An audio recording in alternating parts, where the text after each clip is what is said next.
की आज की कड़ी में हम कर्मा के बारे में जानेंगे। कर्म जिसके कारण आत्मा को बार बार पृथ्वी पर आना पड़ता है।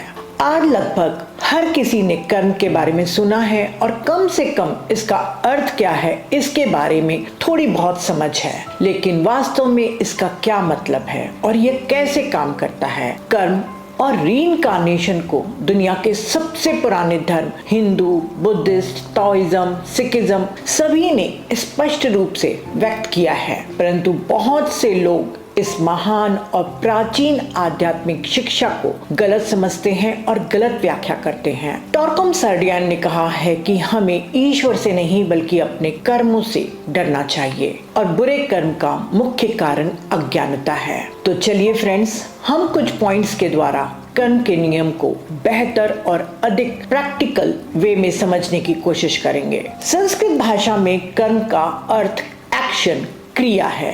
ये law of cause and effect, action and reaction, law of mirror, law of retribution, law of echo आदि कई नामों से जाना जाता है।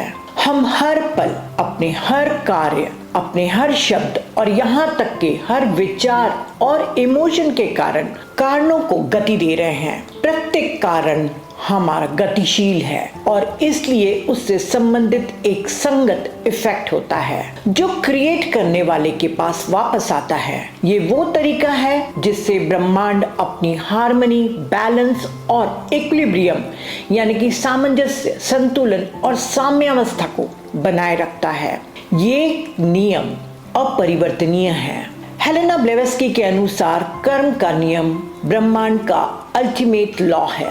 ब्रह्मांड में प्रत्येक सेल्फ कॉन्शियस बीइंग बिना किसी अपवाद के इस नियम के अधीन है। प्रत्येक प्राणी जिसके पास इंडिविजुअल सेल्फ कॉन्शियसनेस और चयन की बुद्धिमान शक्ति है, वो कार्मिक कारणों का निर्माता है। क्योंकि प्लांट किंगडम और एनिमल किंगडम ग्रुप कॉन्शियसनेस में जीवन जीते हैं, इसीलिए उनमें चयन करने की बुद्धि और इंडिविजुअल सेल्फ कॉन्शियसनेस नहीं है, इसीलिए वे कर्मा के अधीन नहीं है। कर्म सर्वनिर्मित नियति का नियम है, सेल्फ क्रिएटेड डेस्टिनी। ब्रह्मांड में सब कुछ इसी नियम के अनुसार चलता है। ये अच्छा या बुरा, सकारात्मक या नकारात्मक हो सकता है। ये पूरी तरह से हमारे द्वारा निर्धारित कारणों की प्रकृति पर निर्भर करता है। ये नियम पूरी तरह से इम्पर्सनल है, अर्थात ये नियम किसी भी व्यक्ति को नहीं पहचानता, फिर भी ये अपने कामकाज में पूरी तरह से न्याय संगत और निष्पक्ष है।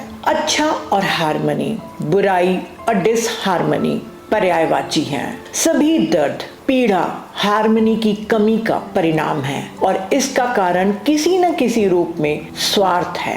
कर्म प्रत्येक व्यक्ति को उसके मॉरल कैरेक्टर की यानी कि नैतिक चरित्र की परवाह किए बिना उसके कार्यों का वास्तविक फल जरूर देता है। एग्जाम्पल के तौर पर यदि कोई दुष्ट हिंसक व्यक्ति भी अगर अच्छा काम करता है तो इसका फल उसे अनिवार्य रूप से मिलेगा। कर्म से बचने यानी एस्केप करने का प्रयास करना अपने लिए और भी बदतर कर्म बनाना है। कर्म से बचना असंभव है और आध्यात्मिक और भावनात्मक रूप से इमेच्योर है। जैसे मान लीजिए कोई किसी बीमार पेरेंट की सेवा न करके उसे छोड़ देना या अपने अपंग बच्चे की देखभाल न करना आदि जैसे जो कर्म हमारे नियति में होते हैं उनकी उपेक्षा करके भागने का प्रयास करना इस कर्म को और भी कॉम्प्लिकेटेड बना देता है। बहुत से लोगों का कर्म के बारे में एक तरफा दृष्टिकोण होता है, जहां वे खुशी से ऐसी बातें कहते हैं, कर्म उस व्यक्ति को सजा देने जा रहा है जिसने मेरे साथ अन्याय किया है।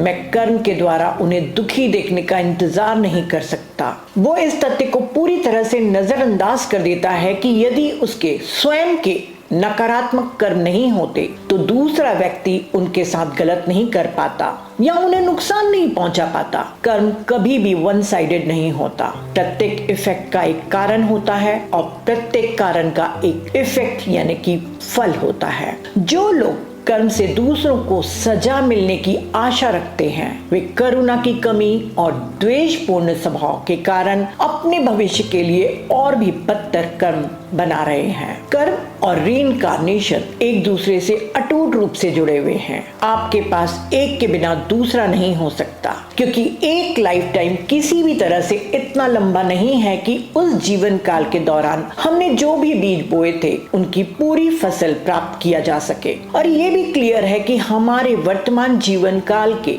कुछ पहलू और परिस्थितियों की उत्पत्ति हमारी प्रेजेंट लाइफ से नहीं बल्कि पास्ट लाइफ से होती है। भौतिक जन्म अपने आप में एक कर्म प्रभाव है, क्योंकि हमारे रीइंकार्नेशन का एक मुख्य कारण हमारे पिछले कर्मों से निपटना है। कर्म को समझने के लिए व्यक्ति को रीइंकार्नेशन समझना होगा और स्वीकार करना होगा, और रीइंकार्नेशन को सही समझने के लिए व्यक्ति को कर्म को भी स्वीकार करना और समझना होगा।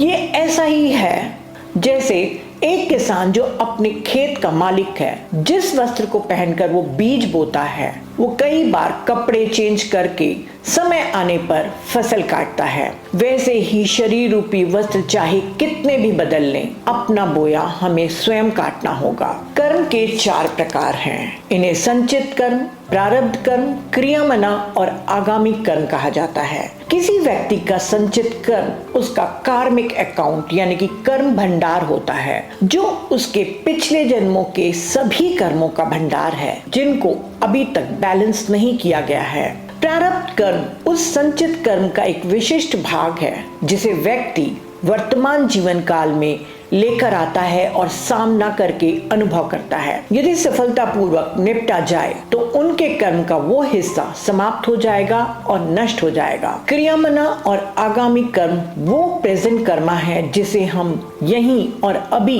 अपने लिए बना रहे हैं। ये हमारे संचित कर्म में जुड़ जाता है और भविष्य के जन्मों में हमारे प्रारब्ध कर्मा के रूप में प्रकट होता है। ये सच है कि हम सभी के पास जीवन में बहुत कुछ है। ये स्थितियों, परिस्थितियों और अनुभवों का हमारा कार्मिक भाग्य है। हमें हमेशा अपना बेस्ट करने के लिए प्रयास करना चाहिए, लेकिन जब हम जीवन के कुछ क्षेत्रों में जैसा चाहते हैं वैसा हम नहीं पा पाते, चाहे हम कितनी भी कोशिश करें या कुछ भी करें, वैसे सफल नहीं हो पाते, तब हमें अपने से कर्म के संकेत के रूप में स्वीकार करना चाहिए और आभारी होना चाहिए, और जो हमारे पास है उसके लिए संतुष्ट रहना चाहिए, न कि जो हमारे पास नहीं है या जो हमारे पास नहीं हो सकता उस पर हमें क्रोध, दुखी और निराश होना चाहिए। कोई भी सकारात्मक सोच, क्रिएटिव विजुअलाइजेशन, एफर्मेशन या प्रार्थना जीवन में आपके कार्मिक भाग्य को नहीं बदल सकती। ये आपका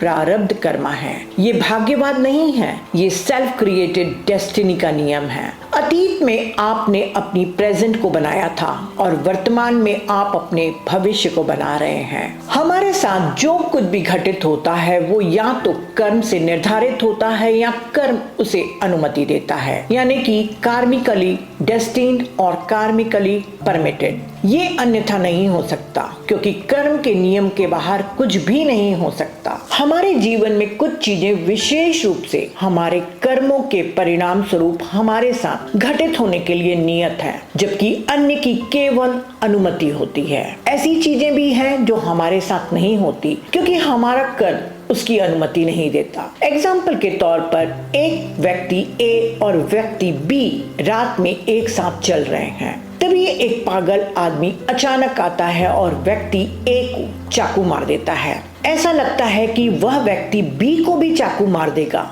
लेकिन बिना कोई कारण के वो ऐसा किए बिना भाग जाता है। व्यक्ति ए या तो कार्मिक रूप से छुरा घोंपने के लिए नियत था, या उसके कर्म ने अनुमति दी थी कि उसे छुरा मारा जा सकता था। भले ही ऐसा होना विशेष रूप से नियति में नहीं था, व्यक्ति बी के कर्म ने न तो उस व्यक्ति के साथ ऐसा कुछ होने के लिए नियत था और न ही अनुमति दी थी, इसीलिए सेम घटना में वो सुरक्षित ही रहा। हालांकि हमारा कर्म कभी कभी हमें सबसे बड़ा दंड देने वाला प्रतीत हो सकता है, लेकिन ये हमारा सबसे बड़ा गार्जियन और प्रोटेक्टर भी हो सकता है, जैसे व्यक्ति बी के साथ हुआ। कर्म का नियम प्रकट ब्रह्मांड में हर चीज पर लागू होता है। व्यक्तिगत कर्मा के साथ साथ family Karma, group Karma, national Karma, racial Karma, planetary Karma और उससे भी बियॉन्ड हो सकते हैं। कर्म हर स्थिति में एक रचनात्मक और मुक्तिदायक संभावना की ओर इशारा करता है।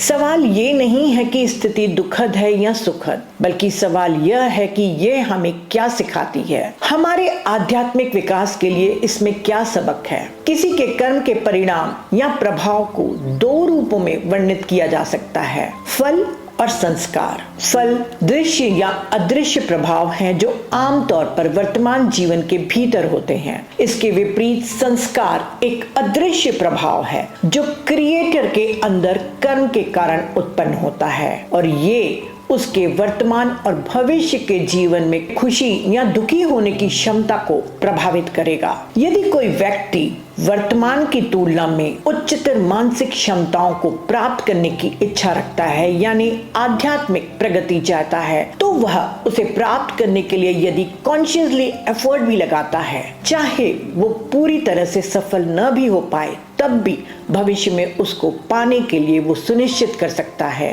क्योंकि एक जीवन में इच्छा और आकांक्षा दूसरे जीवन में क्षमता बन जाती है और विल पावर हासिल करने की क्षमता बन जाती है। प्रेम और नफरत दोनों कर्मा में बांधते हैं। जिनसे प्रेम है वे अक्सर परिवार, दोस्त या पड़ोसी के रूप में जन्म लेते हैं और नफरत के संबंध शत्रु या कलहपूर्ण रिश्तों के रूप में आमने सामने आते हैं। इसको स्वीकार कर समझदारी से डील करके ही इसके दुष्चक्र को समाप्त कर सकते हैं, वरना और नकारात्मक नए कर्मा के जाल में फंसते जाएंगे। ठीक ऐसे ही जब आप सर्विस या कोऑपरेशन जिनके साथ करते हैं वे भी फिर अगले जन्मों में मिलकर आपके साथ काम करते हैं, पर यदि बौद्धिक और आध्यात्मिक स्तर अलग अलग होगा तो हायर वर्ल्ड्स में रहने की अवधि आत्माओं की अलग अलग होती है, तब वो एक साथ एक ही काल में जन्म लेकर नहीं मिल पाते। ये एक कठोर और यांत्रिक प्रक्रिया नहीं है, न ही कोई ब्लाइंड लॉ है,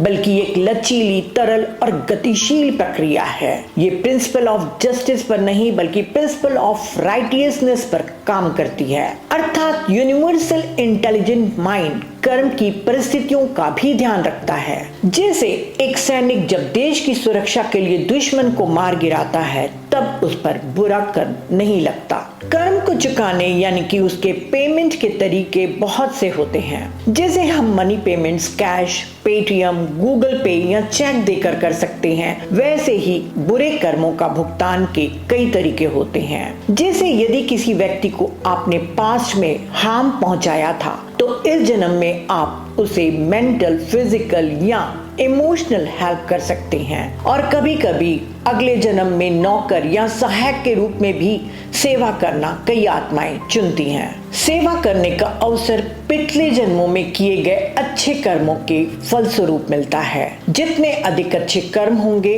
उतने ज्यादा लोगों की सेवा के लिए अवसर आपको मिलता रहेगा। जब किसी विशेष स्थान में असंख्य लोग नेगेटिव कर्म करते हैं तो वो जगह अर्थक्वेक, फ्लड जैसी आपदाओं के लिए प्रोन यानी कि सेंसिटिव हो जाता है। हम हर पल दूसरों के साथ कर्मा शेयर करते हैं, इसीलिए संसार के दुख या खुशी बढ़ाने में हम को क्रिएटर की भूमिका निभाते हैं। ये ध्यान रखना बहुत दिलचस्प है कि कर्म अक्सर हस्तक्षेप करते हैं। कुछ अवसरों पर ये हमारी चेतना को अवरुद्ध कर देते हैं और कुछ अवसरों पर ये हमारी चेतना को एनलाइटन कर देते हैं। उदाहरण के लिए यदि एक बुद्धिमान व्यक्ति अपने कर्म के कारण असफल होने की नियति रखता है तो वो अपनी प्लान में एक महत्वपूर्ण बिंदु से चूक जाता है और उस बिंदु के कारण वो विफल हो जाता है। दूसरी ओर जब सफलता असंभव दिखाई देती है तो एक निश्चित कदम उठाने के लिए वो व्यक्ति प्रेरित होता है, जिससे पूर्ण और आश्चर्यजनक सफलता मिलती है जो उसकी नियति में था। खुद को नकारात्मक कर्मों से मुक्त करने का एकमात्र तरीका नकारात्मक कारणों को गति देना बंद करना है। आप अगर दुख नहीं चाहते तो किसी को भी दुख न दें। अपना जीवन कॉन्शियसली और हार्मलेसली तरीके से जिएं। अपने विचारों, शब्दों और कार्यों पर पूर्ण मास्टरी प्राप्त करें और दूसरों की सहायता और सेवा के लिए जिएं। लेकिन इसके लिए आपके इंटेंशंस स्वार्थी न होने पाए, यानी सिर्फ अपने अच्छे कर्म बनाने के लिए नहीं, बल्कि प्रेम और करुणा का जीवन जिएं, क्योंकि यही करना सही काम है। समझें कि स्वार्थ मानवता का सबसे बड़ा अभिशाप है और आत्मिक विकास के लिए सबसे बड़ी बाधा। तो फ्रेंड्स, अगली कड़ी में हम और कर्मा के बारे में विस्तृत रूप से जानेंगे। Thank you.